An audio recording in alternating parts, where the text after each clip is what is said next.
of times I have people tell me things like, well, Tony, you're successful in your life because, after all, you're so motivated. I'm just lazy. I tell people, you're not lazy. You just have infinite goals. What we want to do here is get some goals that'll drive you, some goals that got some power behind them.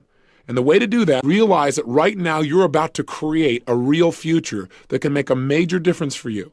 That right now you're not just writing words down on a page, that even though you don't know how this is going to happen yet, that if you get something that you really want and you make it strong enough and you find strong enough reasons, you will find a way.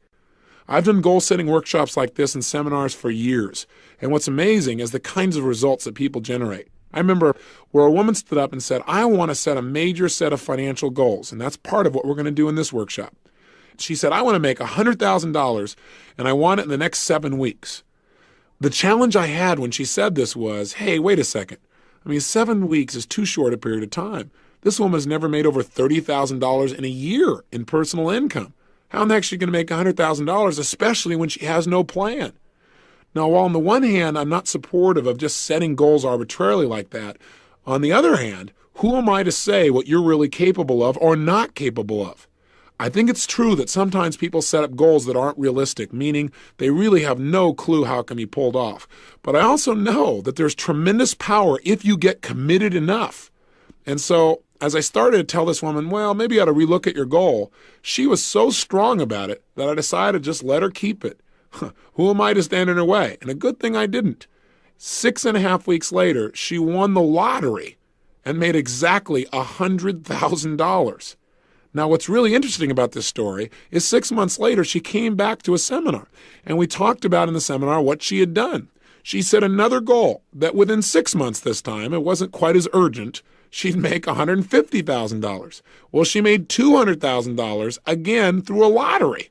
Now, I'm not suggesting set a bunch of lottery goals here by any stretch, and I'm not big on it. I don't buy lottery tickets.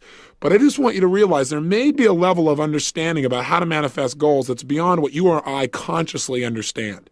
And this woman certainly was pretty good at it. She's not the only person. I shared her story one time, and a couple from Detroit listened to the story and got really inspired. And they just said, hey, as long as she can get this, why doesn't she ask for bigger numbers? We're going to do this thing, and we're going to make $1 million.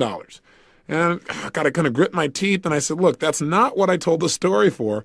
But they got so into it, and they followed all the instructions. They set their goals, they got strong enough whys, they created the pressure, and they did something else that I teach. And that is to make your goals so real, once you know what your goals are, to make them so real in your mind that it feels as if you already have them. When you get to that level where your brain actually believes it's already happened, something clicks. And oftentimes, within a short period of time, that goal becomes realized. I mean, in physical situations, things start to happen. I know this sounds metaphysical, but all I can tell you is it's worked in my life and it's worked for other people. This couple went back and started telling people they'd won this lottery.